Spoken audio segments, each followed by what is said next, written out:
warahmatullahi wabarakatuh.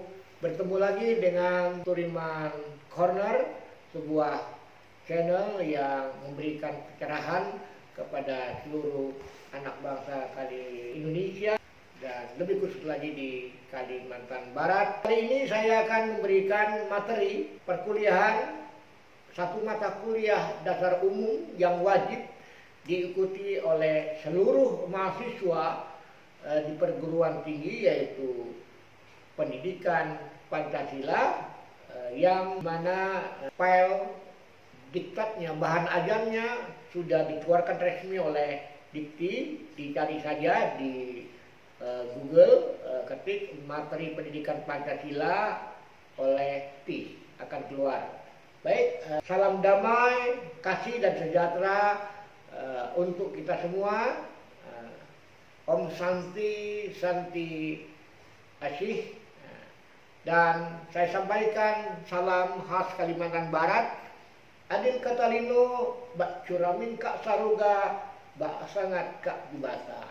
Ya, ini adalah salam khas Kalimantan Barat, ya kan? Yang saya tadi awali dengan Assalamualaikum warahmatullahi wabarakatuh. Semoga Anda dalam lindungan Allah Subhanahu wa Ta'ala. Ini hanya salam khas Kalimantan Barat yang tidak banyak yang memahami begitu. Dan materi pendidikan Pancasila ini bertujuan, mata kuliah ini adalah Anda memahami tentang Pancasila, baik dari sisi historisnya, sisi konteksnya, maupun sisi aktualisasi dari Pancasila itu sendiri bagi mahasiswa-mahasiswa yang berada pada semester awal. Ya. Kita bahas dulu. Tadi saya memperkenalkan dengan salam khas Kalimantan Barat. Adil Katalino itu, ini karena ini akan berkaitan dengan ya konteks pendidikan Pancasila. Adil Katalino itu artinya tidak memihak, netral. Ya, sesama manusia, siapa dari manapun ya dia. Jadi apapun sukunya, apapun agamanya, apapun ras saudara itu adil Katalino. Berbuat adillah kamu di muka bumi, karena adil mendekati ya sifat-sifat Tuhan yang maha adil itu. Curamin Kak Saruga ini bahasa khas Kalimantan Barat dari saudara-saudara saya dari etnis Dayak, ya, berpedoman atas petunjuk Tuhan yang Maha Esa, ya, dalam mencapai kebahagiaan dengan berpedoman kepada kitab suci masing-masing. Kalau yang Islam tentunya dia akan berpedoman kepada Al-Quran Al-Karim. Bagi saudara-saudara saya yang non-Muslim, Injil, mungkin Weda, mungkin Tripitaka, ya. Ini seperti itu, ya. Curamin Kak Surga, bercermin kepada orang-orang yang berada di surga. Betulnya orang-orang yang berada di surga itu orang-orang yang baik, begitu, ya. Nah, kemudian Bak Sengat Kak Jubata, ya kan, Kak Jubata. Ini bahasa khas, ya, Dayak di Kalimantan, ya. Segala sesuatu yang hidup dan matinya manusia itu, napasnya 24 jam itu, napasnya ada di tangan Tuhan yang Maha Esa, yang satu saat akan kembali kepada Tuhan yang Maha Esa dalam jangka waktu 24 jam, siang dan malam. Kalau Allah atau Tuhan mengendaki, bisa kita hilang di permukaan bumi ini menghadap kepada Sang Pencipta, ya. Basangat Kejuwata, ya. Artinya di dalam hati kita harus hadir itu, hadir semangat sifat-sifat Tuhan yang Maha Esa, ya. Ini istilah saja, tidak perlu diperdebatkan karena ini hanyalah sebuah kearifan lokal. Dan bahasanya kalau para pembesar di Kalimantan Barat, pejabat yang menyitir salam khas Kalimantan Barat, jawaban peserta manusia yang hadir ketika itu arus artinya artinya kalau diterjemahkan lurus, lurus, lurus, mustaqim, mustaqim, mustaqim menuju kepada jalan Tuhan yang masih ya. Harus adil, harus menjadi orang-orang yang baik, bicara minta surga, harus mempunyai semangat, sifat-sifat Tuhan, kejujuran, kasih sayang. Ini salam khas Kalimantan Barat. Materi kuliah ini bernama Pendidikan Pancasila. Ada dua terminologi di dalam kuliah ini. Pendidikan sendiri, Pancasila sendiri. Dan kita akan bahas dua terminologi secara histori, ya, maupun secara konteks maupun aktualisasinya. Ya, mata kuliah ini di perguruan tinggi saya sebagai pengasuh mata kuliah pendidikan Pancasila dengan penanggung jawab adalah Bapak Profesor Dr. Garuda Wiku SHMI yang saat ini ya beliau diberikan amanah sebagai Rektor Universitas Tanjung Pura. Bab 1 tentunya sesuai dengan buku yang ada di dalam materi yang diterbitkan resmi oleh Dikti. Bagian pertama itu pendahuluan, prolog, ya. Kemudian bab 2 itu dibahas tentang filsafat Pancasila, Pancasila sebagai sistem filsafat, ya, filosofis filsafat, dan Pancasila sebagai ideologi bangsa dan negara. Ini yang masih menjadi sebuah wacana, apakah Pancasila itu ideologi begitu. Kalau dia ideologi, apakah memenuhi syarat-syarat ideologi? Kita akan bahas secara ilmiah tentang itu. Kemudian bab 3 itu membahas tentang identitas nasional, ya. Jadi negara, bangsa ini punya jati diri, punya identitas nasional. Jadi kita akan bahas karakteristik identitas nasional itu bagaimana konsepnya gitu. Bangsa ini punya karakteristik sendiri. Bahkan Bung Karno mengatakan ada nation and character building, membangun karakter bangsa gitu. Bangsa yang berkarakter gitu, punya jati diri, tidak kehilangan jati diri walaupun dia hidup di era digital gitu. Nah, kemudian yang B adalah proses berbangsa dan bernegara, nah, ya kan? Tentu ada konsep-konsep di dalamnya, ya. Tentu adalah berkaitan, salah satu bagiannya nanti kita akan bahas secara mendalam tentang simbol-simbol kenegaraan. Salah satunya adalah lambang negara Republik Indonesia yang representasi dari Pancasila itu sendiri, dan kita akan bahas, dan ini menjadi bahan bagian tersendiri di materi buku Dikti. Kemudian bab 4 itu kita akan bicara politik dan strategi. Kita pahami sistem konstitusinya di negara ini. Kemudian sistem politik ketatanegaraan Indonesia sepintas lalu, ya. Karena itu akan diperdalam di satu mata kuliah sendiri di hukum tata negara khusus di Fakultas Hukum. Tapi kalau materi ini diberikan di luar Fakultas Hukum, tentunya akan dibahas secara mendalam sistem politik ketatanegaraan Indonesia, sistem konstitusinya akan dibahas di bab 4. Kemudian bab 5 itu demokrasi Indonesia, ya. Indonesia mengaku bahwa negaranya sifat pemerintahnya demokrasi. Apa hakikat demokrasi itu sendiri? Ini akan dipaparkan dia secara ilmiah, konsep dan prinsip demokrasi itu bagaimana sebenarnya. Dan demokrasi Indonesia khasnya gimana? Yang kemudian ada juga di dalam literasi dikatakan demokrasi Pancasila itu sendiri gitu. Kemudian bagian bab 5 bagian B-nya itu demokrasi dan pendidikan demokrasi. Jadi ada edukasi tentang pendidikan demokrasi. Kalau negara ini sifat pemerintahnya demokrasi, pendidikan demokrasinya harus bagaimana begitu, agar mahasiswa paham begitu. Ini bagian dari edukasi, ya, kerja edukasi, kerja literasi, dan tentu kerja-kerja lain, yaitu ada kerja politik, ya, kerja kenegaraan begitu. Dan pada bagian ke-6 itu membahas tentang hak asasi manusia dan rule of law, hak asasi manusia. Bagaimana semua negara itu menjunjung HAM, tapi Indonesia punya khas konsep HAM-nya sendiri bagaimana, gitu ya.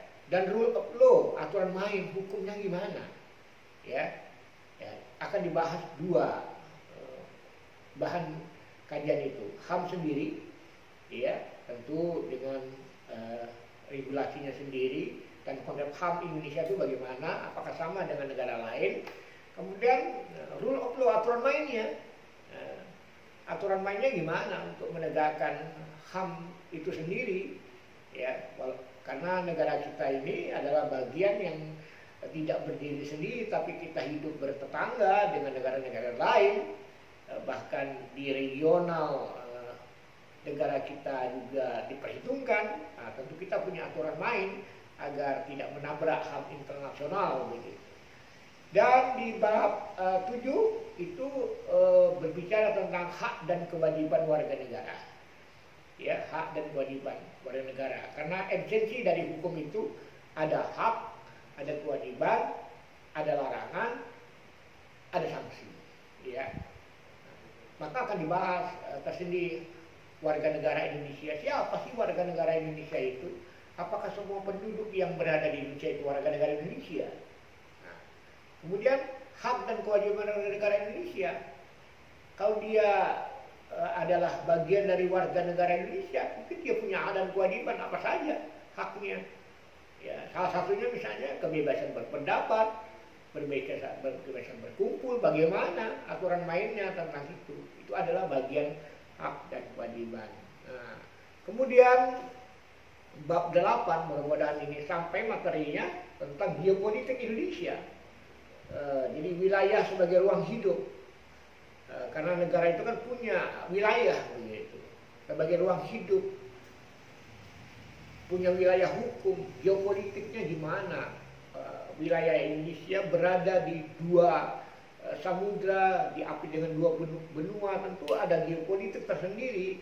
Bagaimana dengan posisi yang seperti ini, apa yang harus kita mainkan gitu di dalam wilayah yang diberikan letak oleh Tuhan Yang Maha Esa di 2 komunitas besar penduduk di selatan Australia, di atas itu Asia, kemudian diapit 2 samudra dan 2 benua. Ini kan posisi yang strategis, tentu ada geopolitik, dan tentu ada teori yang membahas itu, teori power system misalnya. Nah, kemudian bagian B adalah otonomi daerah. Nah, ini menjadi PR besar bagi negara Indonesia tentang otonomi daerah, ya. Jadi otonomi daerahnya tetap di dalam Badan Negara Kesatuan Republik Indonesia, tidak terlalu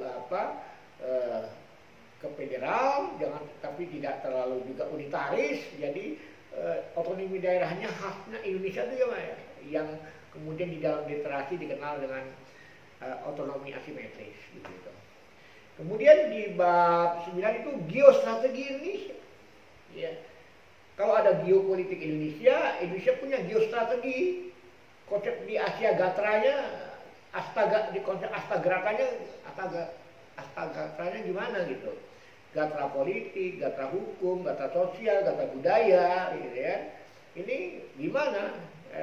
Kita punya kebudayaan nasional sebagai puncak-puncak peradaban budaya-budaya daerah.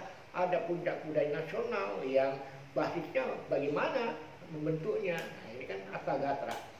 Kemudian bagian B adalah Indonesia dan perdamaian dunia. Nah, itu ada kalimat ada klausul yang di pembukaan Undang-Undang 45 bahwa kita ingin hidup damai berdampingan dengan negara lain, dan Indonesia harus memegang peranan itu menjadi Indonesia yang damai. Tentu baru dia bisa mendamaikan dengan negara-negara lain gitu. Tentu di samping ini tentu ada lampiran dari hardware dari pendidikan Pancasila.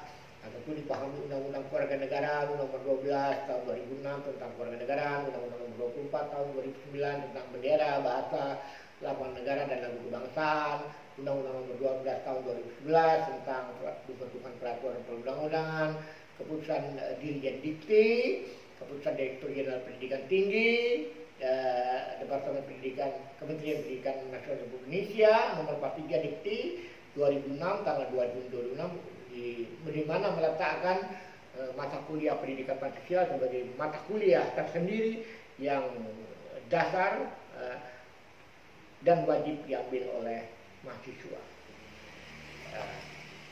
Kita mulai dengan pendahuluan, prolog, latar belakang. Apa latar belakang mata kuliah pendidikan Pancasila ini? Apa dasar hukumnya? Tujuannya mau apa pendidikan Pancasila ini? Visi dan misinya apa? Kompetensinya apa?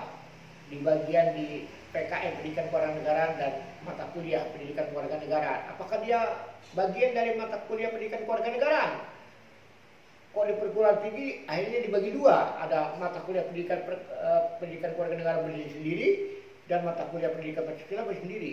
Kompetensi dasarnya apa? Nah, ini kan harus dijelaskan agar tidak terjadi tumpang tindih materi perkuliahan antara pendidikan Pancasila dan pendidikan kewarganegaraan pada sisi lain. Oke. Nah, latar belakang pendidikan Pancasila ya, sebenarnya tidak jauh berbeda dengan latar belakang pendidikan kewarganegaraan, tapi hanya orientasi fokus kajiannya saja yang sedikit berbeda begitu. Titik tekannya aja yang berbeda. Nah, latar belakang pendidikan Pancasila ini tentu punya latar belakang pemikiran, ya, punya paradigma sendiri, karena negara ini hadir, ya, negara ini hadir, negara kesatuan Republik Indonesia ini hadir, tentu ada timeline sejarahnya, ya, tidak tiba-tiba muncul, ya. Ini diperjuangkan, ada era merebut kemerdekaan itu sendiri, ada era mempertahankan dan era mengisi kemerdekaan yang dilandasi kesamaan nilai-nilai perjuangan bangsa. Jadi tidak dipahami secara holistik tentang timeline keberadaan negara ini ketika merebut, mempertahankan, mengisi kemerdekaan. Ya, jadi tidak hanya berbicara kemerdekaan 17 Agustus itu, tapi ada timeline sejarah, ya, yang menjadi benang merah sampai hari ini. Akhirnya kita berketetapan bahwa masalah bentuk negara kesatuan Republik Indonesia tidak bisa dirubah di dalam Undang-Undang 145 hasil amandemen. Kenapa kok membuat profil seperti itu? Tentu kan ada latar belakang pemikiran ini yang harus disampaikan paparannya, konsepnya kepada saudara yang mengikuti mata kuliah pendidikan Pancasila yang kita kaji secara ilmiah. Kemudian latar belakang kedua, kenapa pendidikan Pancasila, ya, ini juga diberikan di perguruan tinggi, tentu bahwa kemerdekaan itu adalah hasil perjuangan bangsa yang selalu tumbuh, bukan statis, tumbuh, kembang, jiwa, tekad, semangat kebangsaan. Ya, jadi perjuangan bangsa itu selalu tumbuh, dinamis dia, ya, tapi berkembang. Ada jiwa kebangsaan yang harus ditanamkan, semangat kebangsaan, tidak kehilangan identitas begitu.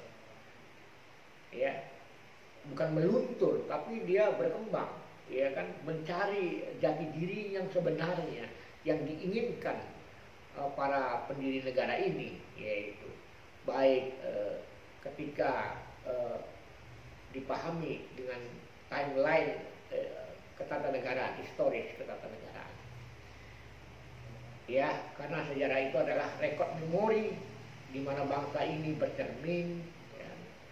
Kemudian yang ketiga, latar belakang ketiga diadakan latar belakang pendidikan Pancasila ini adalah semangat yang iman dan takwa, semangat iman dan takwa. Iman itu keyakinan, bukan hanya sekedar percaya bahwa percaya kepada Tuhan yang Maha Esa aja, tapi yakin bahwa Tuhan itu menganugerahi bangsa ini. Makanya dikumpulkan atas berkat rahmat Allah dan didorong dengan keinginan luhur. Dan takwa itu mematuhi segala aturannya negara berdasarkan atas ketuhanan yang Maha Esa, ikhlas berkorban. Kalau dia memang rasa memiliki negara ini, tentu dia ikhlas berkorban sebagai kekuatan spiritual, ya kan? Karena kemerdekaan ini ternyata diperjuangkan dilandasi dengan nilai-nilai spiritual atas berkat rahmat Allah dan didorong dengan keinginan luhur. Di alinea ketiga pembukaan Undang-Undang 45 itu sangat jelas klausulnya begitu, yang melahirkan sikap perilaku heroik yang menumbuhkan kekuatan ya kan, kesanggupan dan kemampuan heroik. Itu tidak harus bersenjata, berjuang itu tidak harus menggunakan senjata, bisa dengan pemikiran, dengan ide, dengan diplomasi kehidupan. Tidak hanya berperang seperti para pejuang menentang penjajahan itu, tapi perjuangan diplomasi, perjuangan ikhtihad pemikiran itu harus dihargai. Itu juga bagian dari aktualisasi dari Pancasila itu sendiri. Jadi bukan hanya dipahami sebagai perjuangan yang mengangkat senjata itu. Ini perlu kita dudukkan secara profesional, ya. Namun realitasnya juga latar belakang mata kuliah pendidikan Pancasila, kita lihat bahwa landasan perjuangan ini mengalami pasang surut di timeline sejarah kita. Kita pernah mengalami pasang surut kritis karena ya pengaruh globalisasi. Mau tidak mau, kita suka tidak suka, kita hidup di era global, di era digital, di mana lembaga kemasyarakatan internasional negara maju ikut mengatur perpolitikan, perekonomian, sosial budaya, dan pertahanan global yang menimbulkan kepentingan antar negara berkembang dengan negara berkembang dan lembaga internasional di samping isu-isu HAM dan demokrasi. Nah, tentu ini saling bersinggungan, ada nuansa-nuansa perkembangan internasional yang mempengaruhi eksistensi dari bangsa ini, eksistensi keberadaan negara ini. Nah, kita tidak menafikan bahwa perjuangan bangsa ini mengalami pasang surut, ada kritis karena pengaruh globalisasi. Jadi kita bagaimana menghadapi globalisasi, ya kan? Di era digital ini, sedangkan kita punya identitas sendiri gitu loh, punya identitas nasional sendiri, punya filosofis groundslug sendiri, falsafah bangsa, ya kan? Nah, yang hari ini kemudian dinamakan Pancasila itu, jadi Pancasila itu bukan hanya sekedar historis, tapi dia kontekstual dan perlu diaktualisasikan di dalam kehidupan berbangsa dan bernegara. Namun pada sisi lain lagi, kita juga melihat kenyataan, realitas yang tidak bisa diabaikan. Ada kemajuan iptek, ilmu pengetahuan, teknologi, informasi, komunikasi, transportasi tanpa batas yang masuk ke ruang-ruang pribadi kita di rumah.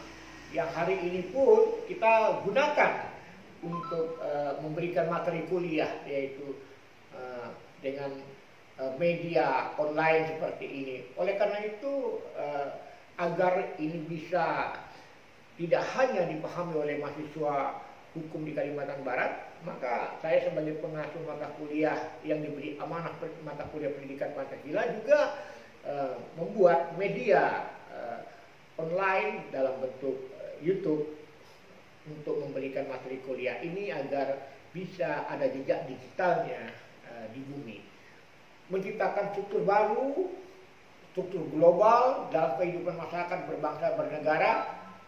Bisa mempengaruhi kemajuan iptek ini, bisa mempengaruhi pola pikir, bisa merubah persepsi seseorang, bisa merubah pola pikir seseorang, sikap, tindakan masyarakat, dan berlanjut berpengaruh pada mental spiritual bangsa, meluntur identitas. Akhirnya kita maju secara digital di era global, tapi kita kehilangan jati diri, kehilangan identitas nasional, iya kan?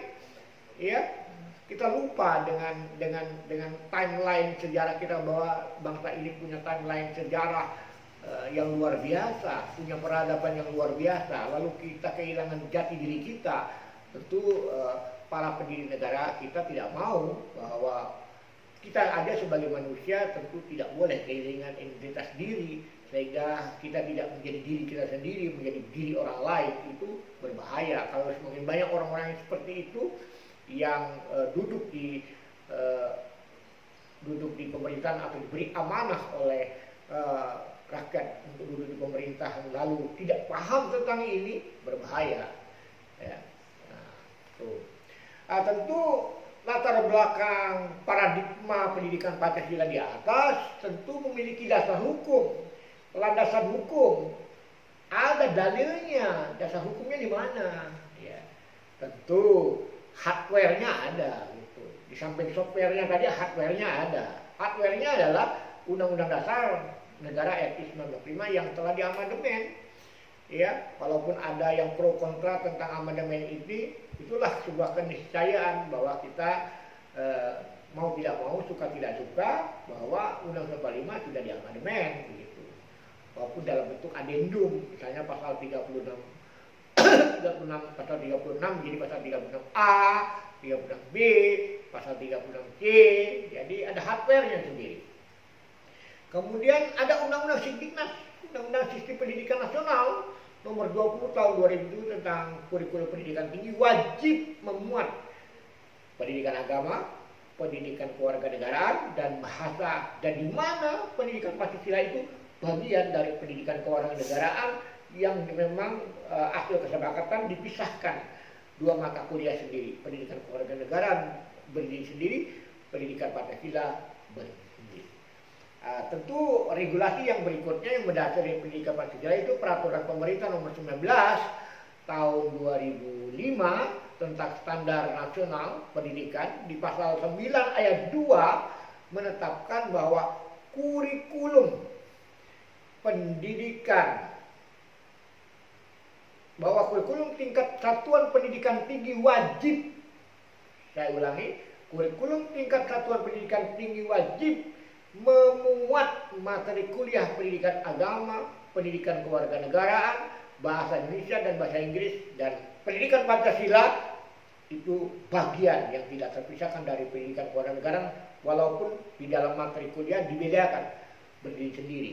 Pendidikan kewarganegaraan karena memang substansi yang akan dibahas itu cukup luas begitu. Jadi kita punya kesepakatan di kurikulum nasional untuk dipisahkan pendidikan Pancasila tersendiri dan pendidikan kewarganegaraan sendiri. Tapi juga ada yang perguruan-perguruan tinggi membuat hal yang praktis, disatukan aja dua mata kuliah ini, mata kuliah pendidikan Pancasila dan kewarganegaraan. Tapi di Fakultas Hukum itu pendidikan Pancasila dan pendidikan kewarganegaraan dipisahkan. Baik, juga ada keputusan basicnya dari Dirjen Diknas Pendidikan Nasional RI nomor 43 Dikti keputusan garis miring 2006 di pasal 4 ayat 2 bahwa susunan tentang substansi pakaian dan surat edaran 407D garis miring T 2006 tentang rambu-rambu pelaksanaannya telah ada kesepakatan bahwa materi kuliah ini pendidikan Pancasila dan kewarganegaraan, tapi perguruan tinggi mengambil kebijakan masing-masing sesuai dengan kesepakatan kurikulum nasional pendidikan Pancasila berdiri sendiri, pendidikan kewarganegaraan berdiri sendiri. Nah, itulah dasar hukumnya. Slide selanjutnya adalah apa tujuannya? Tujuan pendidikan Pancasila ini diberikan kepada mahasiswa tentu punya tujuan, punya target, punya tujuan, tapi tidak bersifat indoktrinisasi. Ingat, ini beda, bukan. Ini Pancasila, pendidikan Pancasila bisa dikaji secara ilmiah. Gitu. Tujuan utamanya yang ingin dicapai dari mata kuliah pendidikan Pancasila ini adalah menumbuhkan wawasan dan kesadaran bernegara. Jadi wawasannya bertambah. Oh, saya pahami Pancasila itu awalnya adalah filosofis filsafat bangsa. Ternyata dia juga dasar negara dan ada wacana menjadi ideologi negara. Nah, tentu wawasan ini kan harus disampaikan kepada mahasiswa sebagai bagian dari warga negara. Dan kesadaran bernegara, sikap serta perilaku cinta tanah air. Ya. Sikap serta perilaku cinta tanah air bersedikan kepada kebudayaan bangsa. Sebagai akar-akar kebudayaan daerah ada kebudayaan nasional, sehingga kita tidak kehilangan jati diri kita yang Bhinneka Tunggal Ika itu. Dan wawasan Nusantara, bahwa ini kita bagian dari wawasan peradaban yang namanya Nusantara itu. Wawasan Nusantara, nah, tentu ada historisnya begitu ya. Walaupun akhir-akhir ini berkembang kata-kata sesuatu dikaitkan dengan Nusantara, terlepas dari itu kita membahas tentang wawasan Nusantara serta ketahanan nasional. Ketahanan negara kita, ketahanan nasional dalam diri para mahasiswa, calon sarjana. Saya sih katakan bukan hanya calon sarjana, tapi calon intelektual muda. Bukan hanya calon intelektual, tapi menjadi intelektual muda sebagai manusia yang penganalisa, man of analysis, menguasai iptek dan seni. Nah, ini penting, penguasaan iptek hari ini di era digital, mau tidak mau mahasiswa, apalagi di masa-masa yang seperti ini, harus menguasai ilmu pengetahuan dan teknologi. Kemudian tujuan kedua dari pendidikan Pancasila ini adalah meningkatkan kualitas manusia Indonesia, sumber daya manusia Indonesia yang beriman, yakin bahwa kemerdekaan itu adalah berkat Allah dan didorong oleh keinginan luhur untuk berkehidupan yang bebas, merdeka, berdaulat itu, dan berbudi luhur. Ada budi luhur. Ya, kita punya karakteristik bangsa Indonesia. Berkepribadian, punya jati diri, tidak kehilangan identitas. Mandiri, tidak ada hal-hal yang memang menjadi wilayah kedaulatan bangsa. Menjadi wilayah kedaulatan negara yang tidak bisa dibagi kepada negara lain.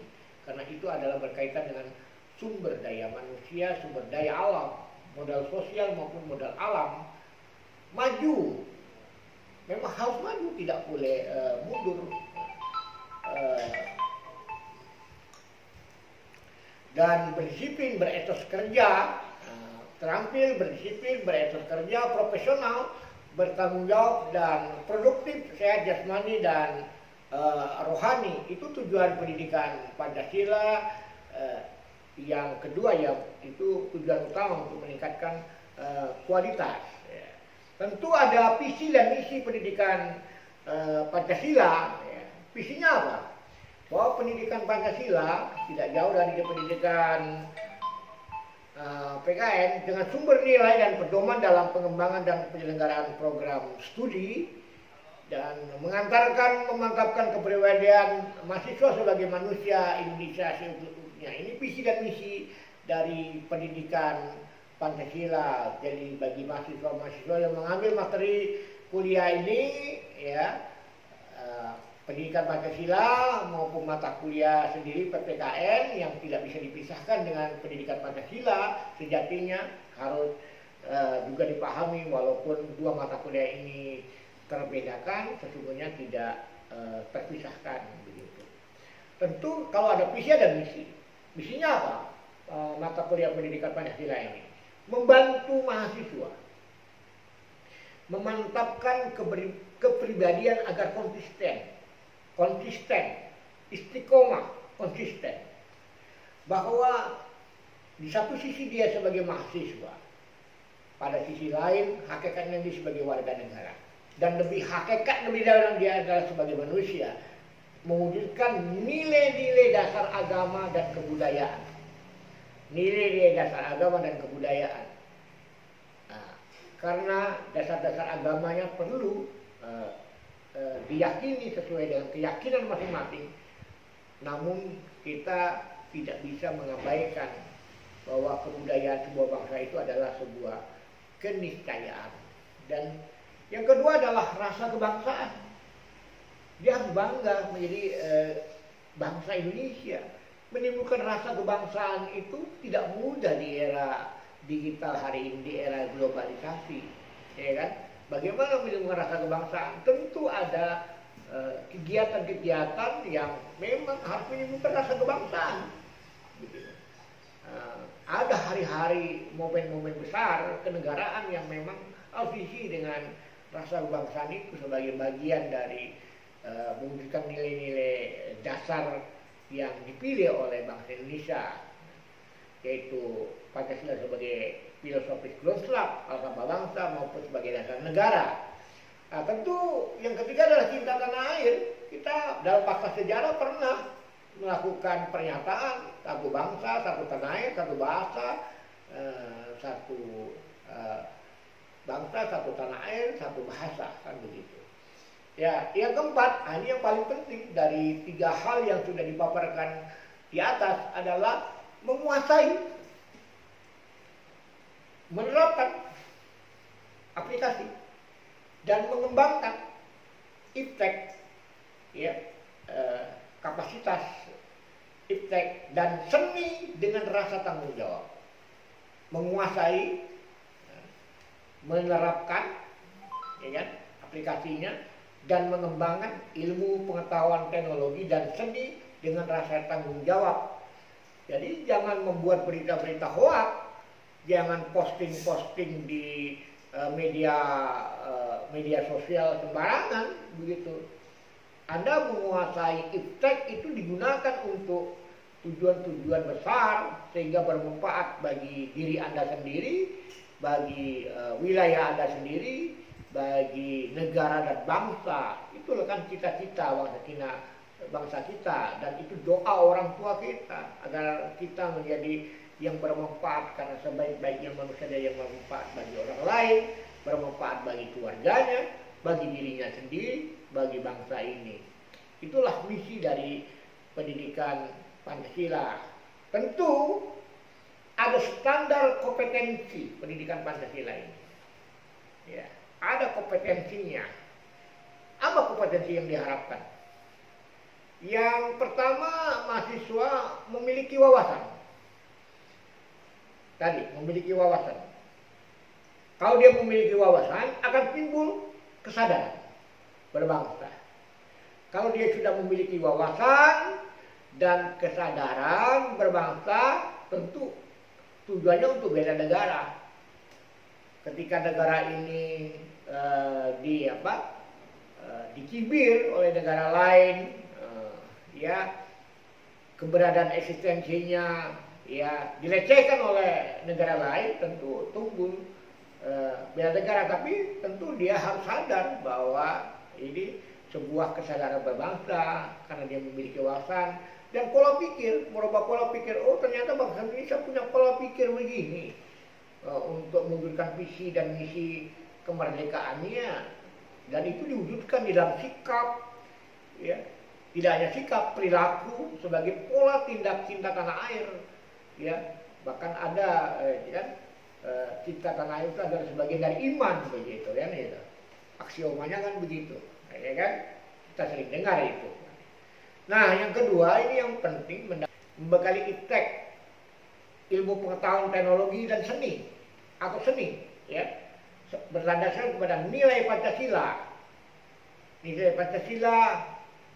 budaya, agama, dan nilai-nilai perjuangan bangsa. Jadi iptek digunakan agar tidak bertentangan dengan sila ke-1, ketuhanan yang Maha Esa, bukan menimbulkan malapetaka bagi orang lain. Tentu iptek dan seni juga dikembangkan oleh manusia-manusia yang punya nilai-nilai adil dan beradab. Adil tapi beradab, punya adab. Banyak orang bisa berlaku adil tapi tidak beradab.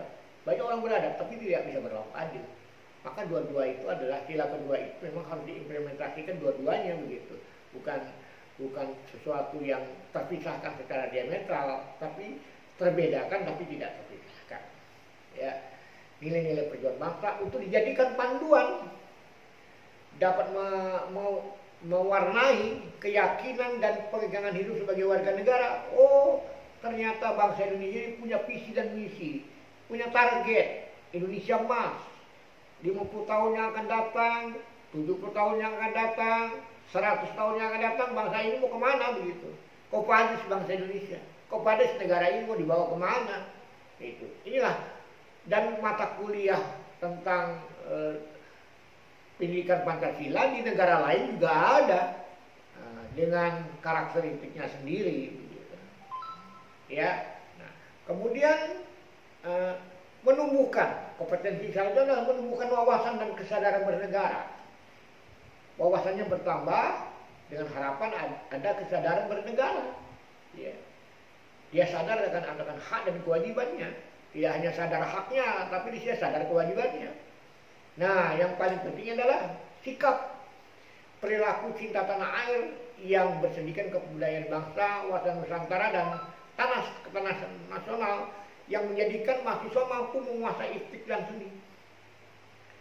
Ya, jadilah mahasiswa-mahasiswa milenial yang menguasai iptek, boleh dia berselancar dengan media-media sosial, bahkan banyak mahasiswa-mahasiswa yang sambil kuliah menjadi YouTuber, ya kan, menjadi entrepreneur, ya kan, namun tetap kuliahnya selesai begitu, ya kan, dan tertanam wawasan-wawasan kebangsaan di dirinya sehingga dia akan menciptakan sebuah iptek yang bermanfaat bagi diri dia, bermanfaat bagi desanya, kelurahannya, wilayah terkecil, ya, dari bagian negara kesatuan Indonesia, tentu kabupatennya, provinsinya, bahkan lebih besar adalah negaranya.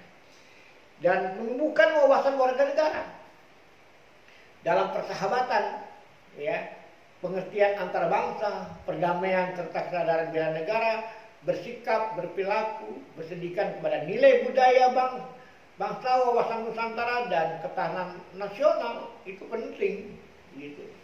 Nah, kalau tiap hari hanya menyebarkan berita hoak, lalu terjadi polarisasi di bangsa ini, terpecah menjadi yang satu ini menjadi ini, yang satu menjadi ini, itu berbahaya, gitu.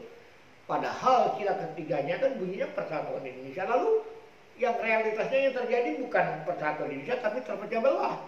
Tentu ini menjadi tanda tanya besar, menjadi eksplorasi bagi mahasiswa, menjadi sebuah riset yang menarik. Kenapa bangsa ini kok menjadi jauh dari sila ketiga itu.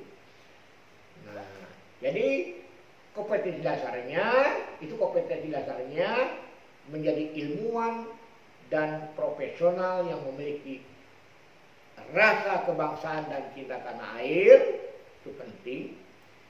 Demokratis yang berkeadaban, demokrasi tapi beradab. Tapi kalau demokrasinya terjadi adalah lempar-lemparan meja, lempar-lemparan kursi di parlemen, itu tidak beradab. Ya.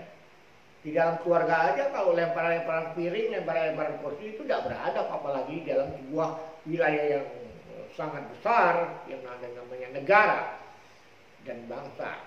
Menjadi warga negara yang memiliki daya saing sehingga kita tidak diremehkan, harga diri bangsa ini tidak diremehkan, menjadi warga negara yang memiliki daya saing yang mampu bersaing dengan warga negara di negara lain sehingga kita tidak terreduksi dalam tanda petik dijajah oleh warga negara lain, ya, yang masuk ke wilayah Indonesia. Tentu harus mempunyai daya saing, ya, tidak hanya mengeluh kenapa banyak TKA masuk ke Indonesia, ya salah sendiri, kita tidak punya daya saing atau punya daya saing tapi belum diapresiasi oleh negara, kan begitu. Yang keempat, berdisiplin.